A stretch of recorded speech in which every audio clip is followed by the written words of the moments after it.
Mari kita berdoa. Bapa, biarlah pujian yang kami naikkan itu sungguh menjadi satu pujian yang teraplikasi di dalam kehidupan kami. Kami boleh menjadi bejana Tuhan yang terus Tuhan bentuk dan bahkan Tuhan pakai bagi kemuliaan nama Tuhan. Sebentar kami akan bersama-sama membaca dan merenungkan firman-Mu. Berikan kepada kami hati dan telinga seorang murid, supaya hidup kami boleh Engkau bentuk lewat kebenaran firman-Mu. Urapi hamba-Mu ini ya Tuhan, mampukan untuk bisa menguraikan firman-Mu dengan jelas kepada jemaat-Mu. Kami siap untuk mendengar firman-Mu ya Tuhan, berbicaralah. Demi nama Tuhan kami Yesus Kristus kami berdoa. Amin. Saudara, tema yang hari ini kita akan renungkan yang diberikan kepada saya adalah penuhi panggilan pelayanan-Mu. Mari kita bersama-sama membuka satu bagian firman Tuhan, 2 Timotius pasal yang keempat, ayat yang pertama hingga ayat yang kelima saja. 2 Timotius pasal 4 ayat pertama hingga ayat yang kelima.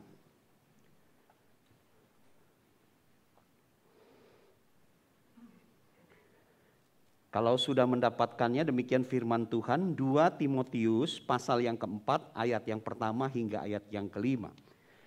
Di hadapan Allah dan Kristus Yesus yang akan menghakimi orang yang hidup dan yang mati, aku berpesan dengan sungguh-sungguh kepadamu demi penyataannya dan demi kerajaannya. Beritakanlah firman, siap sedialah baik atau tidak baik waktunya, nyatakanlah apa yang salah, tegurlah dan nasihatilah dengan segala kesabaran dan pengajaran. Karena akan datang waktunya orang tidak dapat lagi menerima ajaran sehat. Tetapi mereka akan mengumpulkan guru-guru menurut kehendaknya untuk memuaskan keinginan telinganya. Mereka akan memalingkan telinganya dari kebenaran dan membukanya bagi dongeng. Tetapi kuasailah dirimu dalam segala hal, sabarlah menderita, lakukanlah pekerjaan pemberitaan Injil dan tunaikanlah tugas pelayananmu. Saudara, fenomena umum yang dapat kita temukan di dalam kehidupan bergereja, yaitu bahwa banyak orang yang menyatakan diri sebagai umat tebusan Kristus. Tetapi sedikit orang yang bersedia menjadi pelayan Kristus. Ada berbagai alasan yang mungkin bisa kita dapatkan kalau kita bertanya kepada mereka. Mereka yang berpangku tangan di dalam pelayanan di tengah gereja. Mereka mungkin mengatakan begini, Pak, kemampuan saya itu nggak sebaik orang lain. Maka lebih baik saya memilih diam dan mempersilahkan orang lain yang dapat melakukan jauh lebih baik daripada saya. Itu alasan yang mungkin diberikan. Jadi udah jangan saya lah. Ya Tuhan, ini aku utuslah mereka. Kira-kira begitu saudara sekalian ya. Atau ada yang mengatakan, maaf Pak, saya ini sibuk dan gak punya waktu. Maka melayani Tuhan di gereja bukanlah pilihan yang masuk dalam prioritas utama di dalam manajemen waktu saya. Bukankah saya di keluarga juga sudah melayani? Bukankah saya juga di dunia pekerjaan saya sudah melayani? Jadi apa bedanya lah Pak? Jadi di gereja itu udah nanti daftar yang terakhir aja gitu ya. Kemudian ada juga yang mengatakan begini, Pak dulu saya pelayan Tuhan. Tapi karena saya pernah kecewa dalam pelayanan sebelumnya, maka sekarang saya memilih untuk tidak mau lagi terlibat di dalam pelayanan gereja. Saudara, ini alasan-alasan dan kalau kita gali tentu banyak alasan lainnya akan kita dapati jika kita bertanya kepada semakin banyak orang yang tidak melayani. Tapi intinya saudara sekalian saya ingin katakan, apapun alasan yang disampaikan berarti saudara sekalian kita memiliki sebuah prinsip. Bahwa banyak orang Kristen yang melihat melayani Tuhan khususnya di gereja. Itu hanya sebagai sebuah pilihan dan bukan sebuah bagian dalam hidup Kristen. Saudara, hari ini kita membaca satu bagian firman Tuhan, yaitu surat Rasul Paulus kepada anak rohaninya, Timotius. Siapa Timotius ini saudara sekalian? Timotius ini adalah salah seorang panatua yang melayani di jemaat Efesus. Satu jemaat yang Paulus tinggalkan, yang dulu Paulus bentuk dan sekarang diteruskan oleh Timotius ini. Nah, Timotius sebagai panatua di tengah jemaat Efesus juga pasti punya pekerjaan untuk hidupnya. Karena tentu saja kondisi Timotius tidak seperti kondisi pendeta-pendeta zaman sekarang. Yang dimana gereja itu sudah maju, sudah tertata. Dulu itu gereja mula-mula saudara. Saya percaya Timotius juga punya pekerjaan untuk menghidupi dirinya sendiri. Tetapi saudara sekalian, dia juga sebagai anak Tuhan punya tanggung jawab untuk melayani jemaat Tuhan. Maka saudara sekalian, surat yang kita baca ini adalah satu surat yang juga berbicara tentang pelayanan kita. Yang bukan hanya terkotak di areal keluarga, di areal dunia profesi kita, tetapi juga di areal tanggung jawab kita sebagai bagian dari tubuh Kristus di tengah-tengah jemaat. Nah, inti dari surat 2 Timotius ini adalah satu nasihat Rasul Paulus kepada Timotius bahwa mengikut Yesus itu pasti selalu memiliki resiko dan tekanan.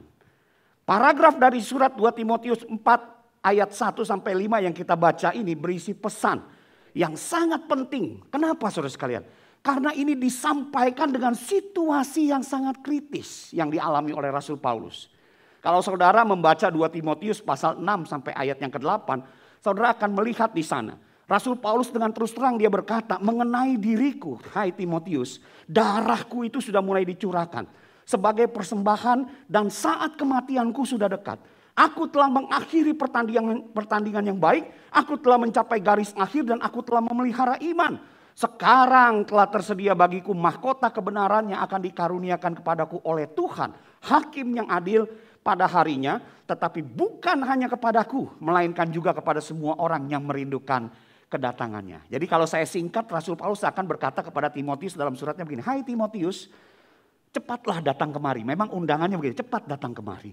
Ini ada satu kondisi yang penting. Kalau dulu aku melewati penjara demi penjara, tubuhku ini masih mampu bertahan.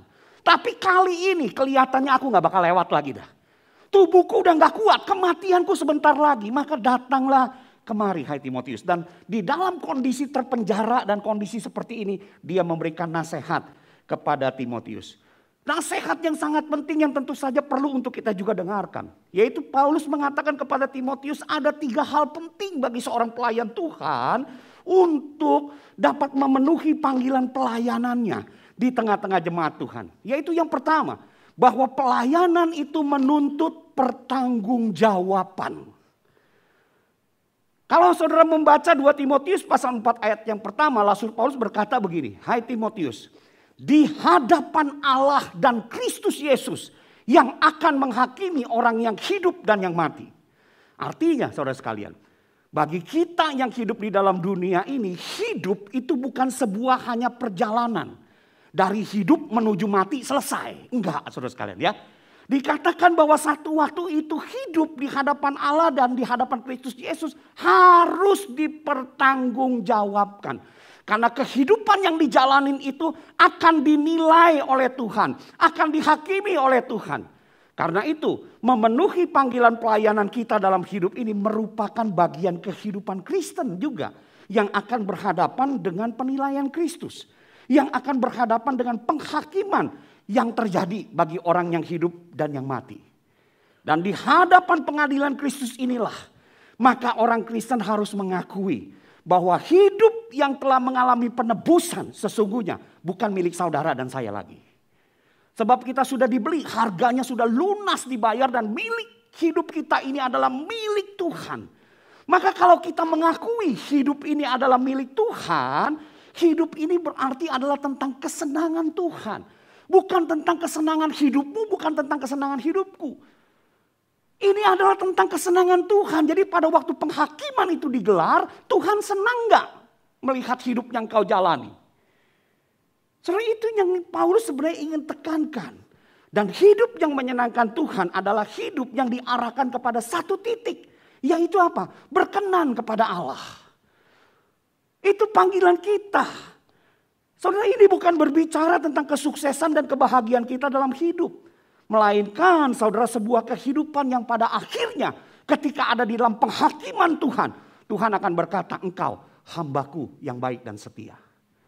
Kenapa? Karena hidup ini diarahkan kepada kesenangannya. Maka itu Rasul Paulus memberikan penekanan serius lagi di dalam nasihatnya. Dengan mengatakan kepada Timotius, aku berpesan dengan sungguh-sungguh.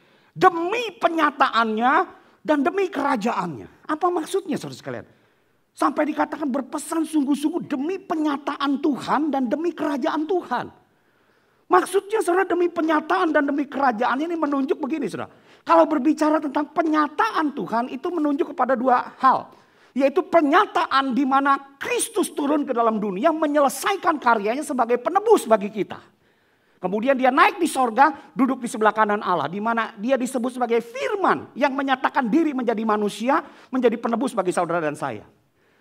Tetapi penyataan ini juga berbicara tentang penyataannya. Bahwa dia yang naik ke sorga satu waktu akan datang kembali. Menjadi raja di atas segala raja yang akan menghakimi hidupmu dan hidupku. Jadi demi penyataan yang seperti ini dan kemudian ditekankan demi kerajaannya. Yaitu demi kerajaannya yang sudah terjadi sekarang. Di mana saudara dan saya adalah warga kerajaan Allah. Dan demi kerajaannya yang akan secara nyata dinyatakan di muka bumi ini ketika dia datang kedua kali. Demi penebusan dan kedatangan Kristus yang kedua. Itu yang dimaksudkan. Jadi penebusan yang sudah dilakukan Kristus dan penghakiman yang akan terjadi. Aku nasihatkan kamu Timotius. Berarti saudara sekalian, kalau kita melihat nasihat Rasul Paulus ini kita bisa mengambil kesimpulan. Bahwa melayani Tuhan bukanlah sebuah pilihan hidup. Melainkan sebuah konsekuensi penebusan yang harus dipertanggungjawabkan. Makanya dikatakan demi penyataannya. Kristus sudah menebus kamu, sudah membeli kamu. Ketika engkau ada dalam penebusan Kristus, Alkitab berkata, ada pekerjaan baik yang Allah sediakan. Dan Allah senang kalau engkau dan aku ada di dalamnya. Itu panggilan penebusan. Dan itu satu waktu akan dihakimi oleh Tuhan. Sama seperti satu cerita yang pernah saya baca, saudara sekalian ya. Dikatakan satu hari ada seorang dokter yang sangat hebat. Dia dokter mata, spesialis mata. Baru selesai mengambil studi tingkat yang lebih tinggi. Kembali ke satu kota. Dan kebetulan kota di mana dia ingin praktek itu kota tempat istrinya tinggal. Berarti dia belum mengenal siapa-siapa dan orang juga belum kenal dia. Maka satu hari saudara sekalian untuk memperkenalkan diri dan memperkenalkan tempat prakteknya. Dia membawa setumpuk brosur dan kemudian dia pergi ke alun-alun kota. Dia ingin bagi-bagikan brosur itu. Beberapa orang sudah mulai dibagikan. Pada waktu dia mulai membagikan, tiba-tiba dia melihat seseorang sedang duduk dengan tongkat di tangannya. Dan ketika diperhatikan, ternyata matanya bermasalah, saudara sekalian. Maka dia kemudian menyapa orang tersebut dan berkata, "Pak, mata Bapak itu bermasalah ya?" Dan si Bapak itu berkata, "Iya Pak, saya hampir buta. Makin hari makin menurun kondisinya." "Loh Bapak kenapa tidak pergi ke dokter mata?" "Wah Pak, pergi ke dokter mata itu biayanya mahal. Saya orang miskin dan saya tidak punya uang untuk hal itu." Terus kemudian si dokter ini berkata, "Nah Bapak tahu gak kalau saya ini dokter mata?" "Ya gak tahu," katanya. "Ya saya juga gak bisa melihat kok begitu." Dan dia memperkenalkan diri, "Pak saya ini dokter mata. Nah Bapak mau gak kalau saya obati?" "Ya Pak kan tadi saya sudah bilang saya kalau diobati ya mau tapi masalahnya saya gak punya uang." Oke katanya gak jadi masalah. Begini ya Pak ya. Bapak akan saya obati, besok datang ke klinik saya. Kurang lebih mungkin saya butuh sekitar 1 minggu untuk mengobati dan merawat mata Bapak. Bapak datang aja, "Loh Pak tapi bagaimana pembayarannya? Saya gak punya uang." Si dokter itu kemudian berkata, "Gak masalah. Tapi ingat ya Pak ya, kalau Bapak nanti sembuh. Nanti Bapak harus cerita kepada orang lain bahwa di kota ini ada dokter mata. Yang bisa menyembuhkan mata Bapak." "Oh ya setuju." Sangat setuju dia, gak bisa bayar diobatin. Betul saudara sekalian 1 minggu dia diobati untuk kondisi matanya dan pulih saudara sekalian. Pulih, matanya terang kembali dia bisa melihat, hatinya gembira luar biasa. Dan ketika 1 minggu sudah berakhir dia akan pulang, tidak akan bertemu lagi dengan dokter mata. Dokter mata itu ketika berpamitan dokter mata itu berkata begini, "Pak jangan lupa ya. Dulu kan Bapak pernah janji kalau sudah sembuh harus kasih tahu orang bahwa di sini ada dokter mata yang baik." Saudara, sebuah perkataan yang keluar dari mulut si bapak tua ini. Dia berkata begini, "Pak dokter, sebagai rasa syukur mendalam atas penyembuhan yang saya telah terima, Pak dokter gak perlu ingatkan pun, saya pasti akan melakukannya dengan sukacita. Saya memang miskin Pak dokter dan tidak berpendidikan. Tapi saya orang yang tahu berterima kasih. Wah saudara, itu perkataan yang luar biasa. Saya memang miskin dan tidak berpendidikan. Tapi saya tahu berterima kasih. Gak usah diingetin juga, dengan sukacita saya akan melakukannya. Saudara, bukankah harusnya kita pun begitu? Kalau kita mengakui penyataan Kristus yang sudah menjadi penebus bagi kita. Yang satu waktu akan menghakimi kita. Kalau kita mengingat akan kerajaan Kristus yang dimana saudara dan saya sudah dihisap menjadi warga kerajaan Allah. Bukan karena kebaikan saudara, bukan karena kehebatan saudara, tapi karena kemurahan Allah. Bukankah harusnya ketika panggilan pelayanan Tuhan dengungkan di depan kita. Dengan sukacita kita akan melakukannya. Kalau kita orang yang tahu berterima kasih. Mengerti apa itu artinya anugerah.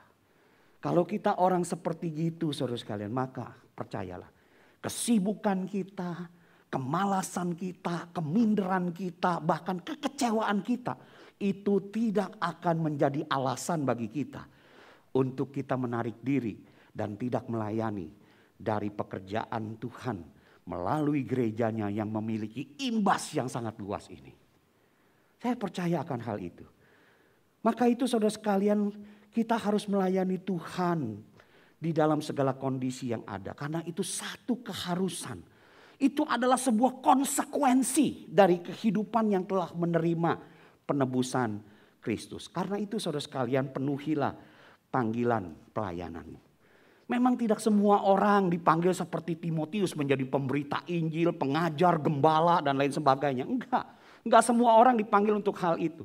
Namun saya percaya saudara sekalian bahwa setiap umat tebusan Kristus adalah seorang pelayan sesuai dengan porsi dan panggilannya masing-masing. Kemarin di PAI kita sudah diajarkan ada 3 areal bukan? Yang tidak bisa terpisah dalam hidup pelayanan kita. Keluarga, gereja, dan dunia, profesi kita. Itu gak bisa saudara memilih 2 di antara 3, 1 di antara 3. Enggak, itu terintegrasi. Kita punya tanggung jawab di dalam areal itu. Maka itu berfungsilah. Saudara berkali-kali kalau datang ke gereja ini diingatkan moto gereja. Moto gereja kita apa? Berkat bagi keluarga. Saudara harus melayani di tengah keluarga. Daya bagi gereja. Saudara harus menjadi daya bagi gereja Tuhan. Melakukan pekerjaan Tuhan yang luas. Dan kemudian terang bagi dunia. Saudara harus menjadi pelayan Tuhan yang menjadi saksi di tengah-tengah profesi hidup saudara. Saudara, itu terus ditegaskan. Maka itu layanilah Tuhan dengan porsi kemampuanmu dan panggilanmu masing-masing yang Tuhan percayakan. Ingat, ini bukan pilihan. Tetapi konsekuensi penebusan yang harus engkau dan saya pertanggungjawabkan. Itu hal yang pertama Rasul Paulus ingatkan. Hal yang kedua saudara sekalian, Rasul Paulus juga ingatkan bahwa pelayanan itu memiliki keterbatasan. Paulus ingatkan Timotius, beritakanlah firman. Engkau harus beritakan firman itu. Bahkan engkau harus siap sedia di dalam segala keadaan. Baik waktunya baik atau waktunya tidak baik, kamu harus selalu siap sedia. Siap sedia untuk apa? Sebagai pemberita firman, engkau harus nyatakan apa yang salah. Tegurlah dan nasihatilah dengan segala kesabaran dan pengajaran. Jadi selama waktu dan kesempatan itu masih ada, kerjakan itu dengan serius. Kenapa? Rasul Paulus mengatakan karena akan datang waktunya. Orang tidak lagi mau menerima ajaran sehat. Tapi mereka kumpulkan guru-guru palsu menurut kehendaknya untuk puaskan keinginan telinganya. Mereka palingkan telinganya ini dari kebenaran tapi maunya dengar untuk dongeng. Jadi akan tiba masanya itu. Jadi sebelum masa itu tiba, kerjakan tugas pelayananmu ini dengan sebaik-baiknya. Maka saudara sekalian, melayani Tuhan itu bukan hanya suatu keharusan bagi umat tebusan Kristus. Tetapi juga diingatkan memiliki batas kesempatannya. Maka itu ketika kesempatan masih terbuka, pergunakanlah dengan sebaik-baiknya dan lakukan dengan cara yang sebaik-baiknya. Bukankah Yesus pernah mengingatkan kita? Yesus pernah berkata dalam Yohanes 9 ayat yang keempat. Kita harus mengerjakan pekerjaan Dia yang mengutus aku selama masih siang. Akan datang malam di mana tidak ada seorang pun dapat bekerja. Jadi ingat baik-baik saudara sekalian. Melayani Tuhan itu adalah kesempatan yang terbatas. Bagi saudara, bagi saya. Saudara, saya ingat 33 tahun yang lalu di malam hari saya menangis seorang diri. Saya menangis untuk seseorang wanita ya, masih kecil tapi namanya Iling saudara. Di sini ada Iling juga, tapi ini Iling, memang benar namanya Iling. Saya menangis buat dia. Siapa dia saudara sekalian? Dia bukan pacar pertama saya, bukan saudara sekalian ya. 33 tahun lalu memang saya masih SMA, masih muda begitu ya. Tapi dia ini anak sekolah minggu saya. Masih kelas 6 SD saudara sekalian. Dia sangat dekat dengan saya ya, tentu saja ada beberapa yang dekat dengan saya saudara sekalian. Kenapa saudara sekalian? Karena dia adalah salah satu anggota vokal grup dari Tunas Remaja. Yang saya bimbing di mana saya pemain gitarnya, lausenya, dan juga tentu saja guru sekolah minggunya. Saya masih ingat saudara sekalian 33 tahun yang lalu tuh saya menangis buat dia. Karena apa? Pagi harinya saudara sekalian. Saya dapat kabar dari seorang anak sekolah minggu saya. Lause, Iling itu sakit. Oh sakit ya? Iya Lause, dia sakit.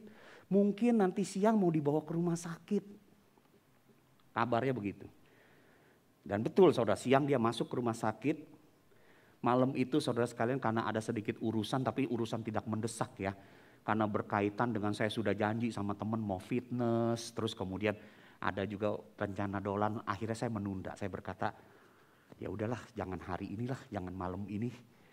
Besok saya akan ke rumahnya, mungkin besok sore begitu ya kan. Saya akan ke rumah sakit besok sore. Saya bilang sama Tuhan, ya Tuhan tolong ya jaga Iling 1 hari. Biar saya bisa ketemu dan mendoakan. Dalam pikiran saya juga saya berpikir, loh namanya juga anak kecil ya umurnya masih panjang. Tapi saudara tahu, besok saya terima kabar siang-siang bahwa Iling sudah meninggal dunia. Saudara malam itu saya nangis di hadapan Tuhan. Saya nangis, saya bilang Tuhan. Saya cuma minta Tuhan 1 hari. Tapi kesempatan untuk bertemu dengan anak itu mendoakannya lewat. Saya lupa saudara sekalian. Saya nawar Tuhan 1 hari.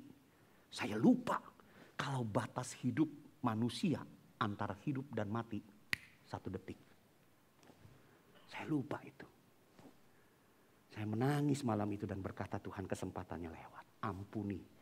Ampuni hamba-Mu ini sebagai guru sekolah minggu yang tidak bisa mendoakan sebelum anak itu pergi. Saudara, oleh karena itu layanilah Tuhan. Ini salah satu yang saya alami. Layani Tuhan selama waktu dan kesempatan itu masih ada. Sebab waktu dan kesempatan itu bukan milik kita yang bisa kita tawar. Maka selama kesempatan itu ada, mari layani Tuhan. Jangan suka menunda dan menghindar saudara sekalian. Kalau ada pelayanan yang ditawarkan kepada saudara. Sebab hari esok belum tentu jadi milikmu. Ingat itu saudara sekalian. Jika kesempatan itu telah hilang maka hanya penyesalan yang tersisa. Dan saudara mungkin akan berkata, iya Pak memang. Dan penyesalan selalu datang terlambat. Betul saudara. Kalau datang duluan itu namanya bukan penyesalan tapi pendaftaran. Betul gak? Kalau penyesalan selalu datang terlambat, pendaftaran yang selalu datang duluan. Maka itu saudara sekalian. Sebelum penyesalan itu datang, mari Tuhan masih berikan kita hidup dan kekuatan, daftarkan. Apa saja hal-hal yang bisa engkau lakukan untuk melakukan pelayanan demi Tuhan di tengah keluargamu, di tengah gerejamu, di tengah profesimu. Daftarkan itu. Kalau saudara sudah tahu, oh sebagai kepala keluarga saya harus melayani Tuhan di tengah keluarga. Ini loh yang masih kurang, ini loh yang masih kurang. Di tengah gereja ini loh yang sebenarnya saya harus bisa lakukan. Apalagi kalau kita merenung, seringkali kita datang di tengah gereja kepada Tuhan kalau kita ada masalah. Kenapa sih kita tidak mau datang kepada Tuhan ketika kita memiliki kekuatan, memiliki potensi? Saudara, Tuhan senang kalau kita dalam kelemahan kita datang dan berdoa memohon kepadanya untuk Dia menolong kita. Senang Tuhan. Tetapi Tuhan akan jauh lebih bahagia Ketika engkau dengan kekuatanmu datang dan berkata, Tuhan ini aku, pakailah aku, apa yang engkau mau kerjakan. Dan kalau ada Tuhan memberikan satu jalan, mengutus orang tertentu, mengajak saudara untuk pelayanan, gunakan kesempatan itu. Itu bukan karena Tuhan butuh kita, tapi sebuah kesempatan yang Tuhan buka untuk dia bisa menjadikan kita rekan sekerjanya. Sehingga ketika penghakiman tiba, dia bisa berkata, engkau hambaku yang baik dan setia. Nah, kalau saudara sudah tahu apa yang harus saudara lakukan, sebelum penyesalan itu datang, bertindaklah sesuai dengan kapasitas yang Tuhan percayakan. Ingat, waktu dan kesempatan bukanlah milikmu dan milikku. Yang ketiga, Rasul Paulus berkata, pelayanan juga memerlukan ketekunan. Ayat yang kelima Rasul Paulus berkata begini, tapi hai kamu Timotius, kuasailah dirimu dalam segala hal. Sabarlah menderita, lakukanlah pekerjaan pemberitaan Injil dan tunaikanlah tugas pelayananmu. Jadi jelas saudara sekalian, mengerjakan pelayanan Tuhan bukanlah satu jalan yang mudah bagi Timotius. Sekalipun penyertaan Tuhan selalu menyertai para pelayannya yang bekerja di ladangnya. Sebagai pemberita Injil, Timotius harus memberitakan Injil di dalam kondisi yang sering tidak baik keadaannya. Bahkan kalau kita melihat kitab itu, sedang adanya guru-guru palsu yang mengajarkan pengajaran yang tidak benar di kota Efesus itu. Kondisinya tidak baik saudara sekalian. Tetapi sebagai pemberita Injil, Timotius harus memberitakan Injil di dalam kondisi seperti itu. Sebagai pengajar, saudara sekalian, dia harus mengajarkan kepada jemaatnya kebenaran. Dan celakanya banyak dari antara jemaatnya tidak suka kebenaran. Sebagai gembala, ia harus menyatakan apa itu yang salah, menegur dan menasehati jemaat Tuhan di dalam segala resiko yang harus dia terima. Oh saudara sekalian, ini bukan jalan yang mudah. Timotius mungkin bisa dipenjarakan juga karena Injil seperti Rasul Paulus. Ia juga mungkin bisa ditolak, bisa dicemooh oleh mereka yang tidak suka kebenaran. Ia bisa disalahpahami, dimusuhi oleh mereka yang tidak terima kalau kesalahannya itu dinyatakan, ditegur dan dinasehati. Ini sebuah resiko pelayanan yang harus Timotius pikul. Karena itu Rasul Paulus nasihatkan Timotius untuk melakukan dan menunaikan semua panggilan pelayanan itu dengan penuh ketekunan. Rasul Paulus katakan, Timotius, kuasailah dirimu. Artinya selalu waspada dengan kehidupan pribadimu. Selalu waspada dengan kondisi dirimu. Sebab apa?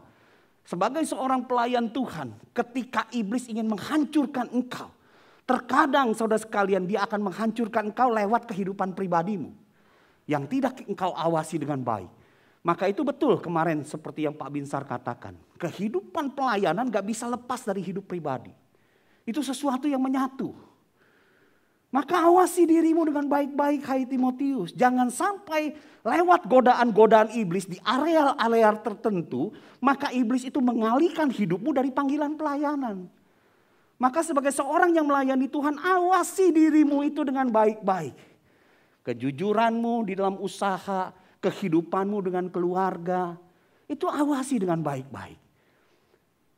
Supaya jangan sampai menjadi satu celah bagi iblis untuk menghancurkan pelayanan baik yang kau kerjakan bagi Tuhan di tengah-tengah jemaat Tuhan.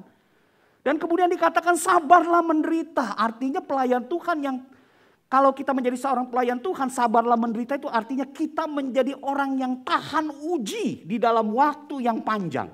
Untuk menanggung penderitaan karena pelayanan tersebut. Begitulah panggilan pelayanan saudara sekalian. Pelayanan bukanlah jalan yang mudah karena merupakan konsekuensi penebusan yang mewajibkan kita. Untuk kita menyangkal diri, memikul salib dan mengikut Kristus setiap hari.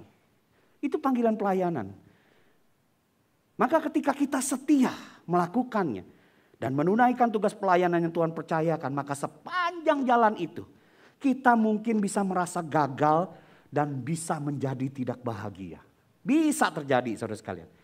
Namun saudara sekalian, seorang pelayan yang sejati fokusnya ketika dia melayani Tuhan, itu bukanlah tentang keberhasilan dan kebahagiaan dirinya. Melainkan tentang perkenanan Tuhan. Asal Tuhan senang, cukuplah.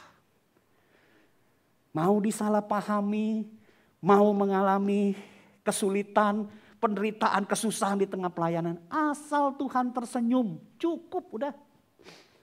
Cukup. Mau saudara melayani dengan sungguh-sungguh orang lain yang dapat tepuk tangannya, enggak apa-apa. Asal Tuhan dari sana berkata begini, udah cukup saudara. Cukup semuanya itu. Maka itu saudara sekalian, nilai hidup Kristen yang sejati bukanlah tentang keberhasilan, bukan bicara soal itu. Tetapi berbicara tentang keberkenanan. Apakah hidup saudara itu berkenan di pandangannya? Saudara, hari ini saudara sekalian kita harus waspadai diri kita. Kenapa? Kita hidup di dalam zaman yang mengajarkan bahwa hidup yang bernilai itu ditentukan dari keberhasilan dan kebahagiaan hidup kita. Maka itu tidak heran kalau saudara pergi ke toko buku, apa yang menjadi buku-buku bestseller? Yang menjadi buku-buku bestseller adalah buku-buku yang berbicara memberikan jalan tentang wealth and happiness. Kekayaan dan kebahagiaan. Itu yang paling laku. Karena ini dunia kita. Namun saya mau katakan pada waktu penghakiman Tuhan. Maka kita akan menyadari bahwa kehidupan yang bergelimang keberhasilan dan kebahagiaan pun itu hanyalah sesuatu yang gak bernilai. Jika dibandingkan dengan kehidupan yang berkenan di hati Tuhan. Sebab itulah yang akan engkau bawa sampai ke hadapannya. Apa yang kau katakan bahagia, kaya raya, itu akan kau tinggalkan. Yang Tuhan akan tanya dari semua yang kupercayakan, apakah engkau berkenan di hadapanku? Itu yang akan Tuhan nilai. Maksud saya begini saudara, Tuhan tidak benci dengan saudara orang-orang yang kaya, orang-orang yang bahagia, enggak. Tapi ketika Tuhan karuniakan semuanya itu, berkenan gak hidupmu? Itu jauh lebih penting. Kalau engkau bisa memperoleh kekayaan, kebahagiaan tapi tidak berkenan, satu waktu itu akan menjadi sampah yang tidak engkau bawa dan tidak akan ada nilainya apa-apa di hadapan Tuhan. Tapi sekalipun jalanmu penuh penderitaan, tapi kalau itu berkenan kepada Tuhan, saudara, itu akan membawa satu kehidupan yang menyertai engkau sampai kepada kehidupan yang kekal. Maka itu saudara sekalian, kerjakanlah tugas pelayanan kita dengan penuh ketekunan. Kalau saudara hari ini dipercayakan pelayanan tertentu, jangan sembarangan kerjakan pelayanan itu. Kerjakan dengan sungguh-sungguh. Kalau saudara jadi guru sekolah minggu, yang dipercayakan mungkin belum mengajar lah gitu ya. Karena mengajar itu level guru sekolah minggu yang lebih tinggi. Cuman pimpin pujian anak-anak. Kerjakan dengan sungguh-sungguh. Jangan sampai mau mimpin sekolah minggu nanya sama pemusiknya. Lagunya apa ya? Astaga. Saudara yang jadi pemimpin pujian lagunya apa? Begitu lagunya gak tahu, ganti ya ganti. Kalau pemusiknya gak mau dinyanyiin sih. Tapi asal yang penting nyanyi aja. Deret sekali selesai. Kita tidak peduli dah anak-anak itu memuji Tuhan atau tidak. Jangan. Kerjakan sungguh-sungguh, persiapan. Kalau dikasih tahu sama Bu Yosi lagunya ini, ya cari YouTube, dengerin, belajarin. Nah, supaya semuanya bagus, anak-anak diajar untuk memuji Tuhan. Itu tanggung jawab dari yang kecil, percayakan. Kalau saudara dipercayakan hal-hal yang lebih besar, kayak Pak Dwi Cahyo misalnya jadi badan pengurus di yayasan, ada di sini Pak Cahyadi jadi majelis, dipercayakan hal-hal yang lebih besar, Pak Yohanes jadi majelis yang lain-lain. Kalau dipercayakan seperti itu, jangan pernah mundur dari pelayanan kita. Kenapa? Karena itu satu pelayanan yang indah. Apalagi kalau kita mundur misalnya merasa kurang sukses hasilnya, kurang dihargai, kecewa, jangan saudara sekalian. Itu bukan berkaitan, asal kita berkenan Tuhan, asal Tuhan berkenan cukuplah. Jangan berhenti melayani dengan alasan terluka. Jangan saudara sekalian. Layani Tuhan. Ingat, fokus pelayanan sejati bukan terarah pada hasilnya. Tapi kepada perkenanan Tuhan. Asal Tuhan senang, cukuplah.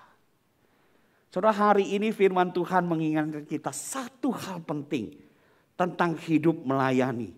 Sebagai orang-orang yang telah mengalami penebusan Kristus.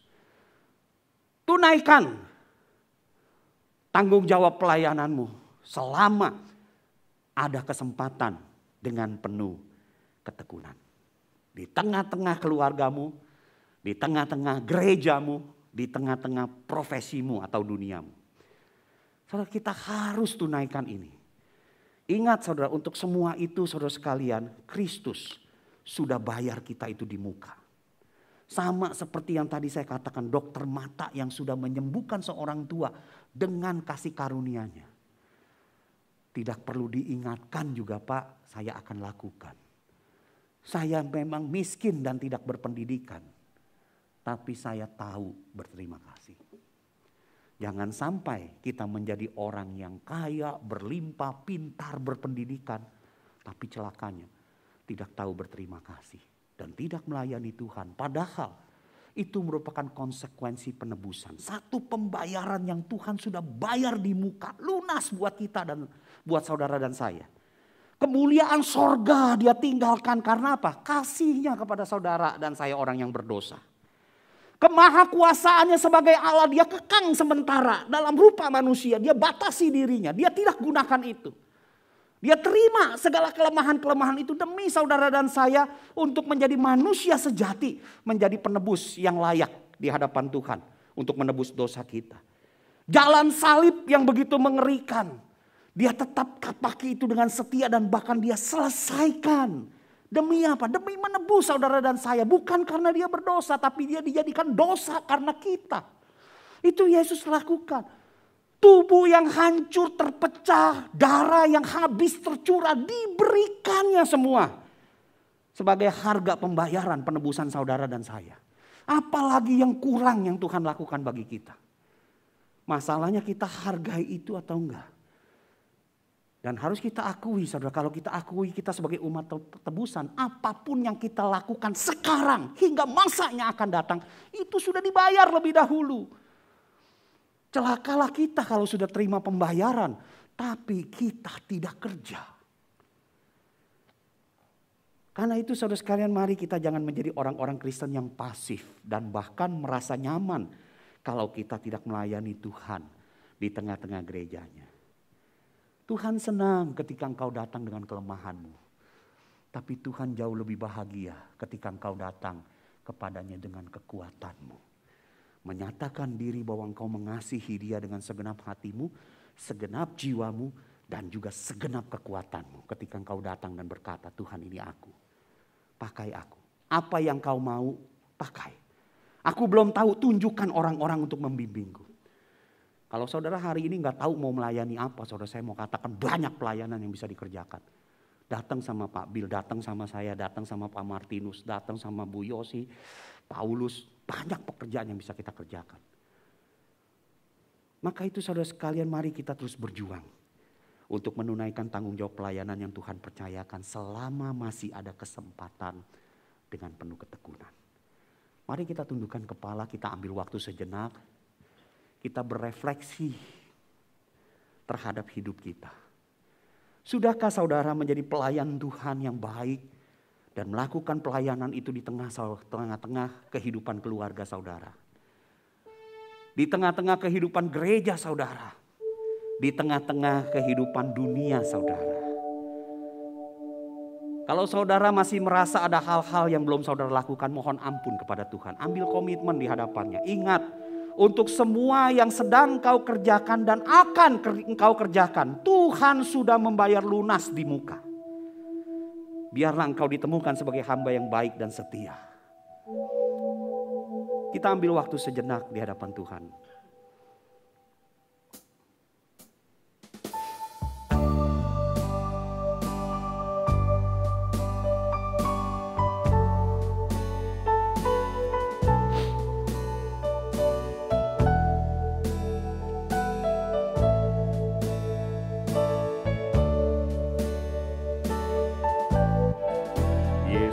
Telah jadi roti yang terpecah bagiku. Yesus telah jadi anggur yang tercurah bagiku.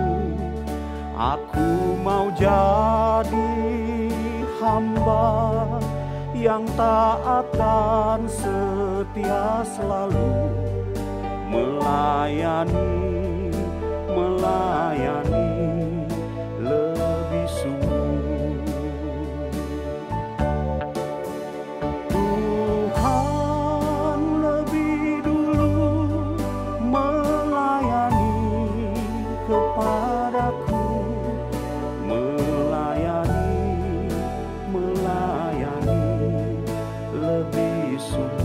Saudara, mari saya undang bangkit berdiri. Bagi saudara yang ingin mengambil komitmen di hadapan Tuhan, saya undang untuk menyanyikan pujian ini bersama-sama. Melayani, melayani lebih sungguh.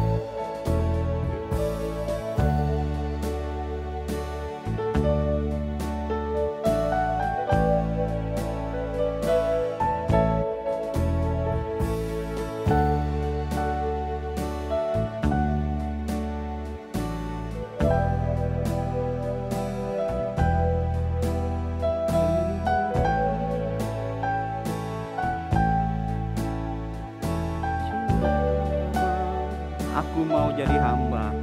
Aku mau jadi hamba yang taat dan setia selalu melayani, melayani lebih sungguh. Yesus telah jadi roti.